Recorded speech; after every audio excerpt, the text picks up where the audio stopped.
Looks like our government is getting us pretty upset and concerned about the swine flu. This is interesting to me, not only for political reasons, but also as a physician. It makes me think back to 1976, the first year I served in the Congress.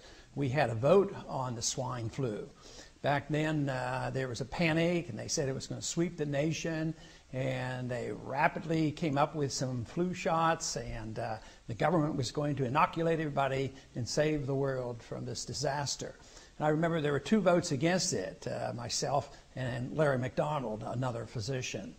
It turned out, though, that our instincts were correct. Not only did we object to it because we didn't think the government should be in the medical business and making these medical decisions, but it turned out that the instincts were absolutely right, because the flu came and the flu went and 1 person died, except for those individuals who died from getting the flu vaccine. And over 25 people died just from getting the vaccine, and many got ill from it until finally they had to suspend the whole program.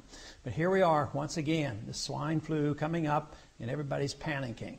And this is not to downplay the seriousness. Some people have died, some people might die yet. We have had no deaths in this country, but there's 7 or 8 cases up in New York. None have even been hospitalized. And yet it's practically like we've been attacked by nuclear weapons. I mean, press conference over the weekend, prime item for the Department of Homeland Security. How did the Department of Homeland Security get into the medical business? You know, it just is totally out of control on what they think we should do. But you know, trying to put this in a perspective, I checked to find out how many cases of tuberculosis we had last year. We had about 13,000 cases of tuberculosis. Now, that's a serious disease.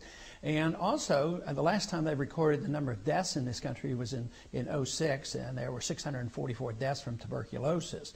Now, I hate to even bring that subject up to try to put this in a proper perspective, because maybe tomorrow they're going to quarantine everybody in the world coming into this country to watch out for tuberculosis.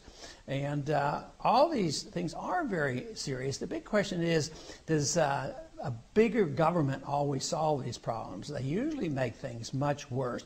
So all I'm asking people to do is step back and think for a minute, rather than rushing and panicking and taking advantage of opportunities like this. This is what happens, whether they're economic problems or medical problems. The people who love big government take advantage of this. And in the Department of Homeland Security, she's really not acting outside the prerogatives of that department. And one of the reasons I voted against it, it's an open door invitation to deal with medical problems. And of course, the way I see medical care in this country is deteriorating, and the costs are skyrocketing, mainly because we have had central economic planning in medicine now for 30-some years. It hasn't worked very well, so now we're about to embark on socialized medicine. But I just don't think that we need the government in this manner dealing with this problem in a hysterical manner. We ought to just sit back and think about it for a minute, and maybe we'll come to our senses. But certainly it isn't a responsibility of the Department of Homeland Security, even though technically they might have the authority.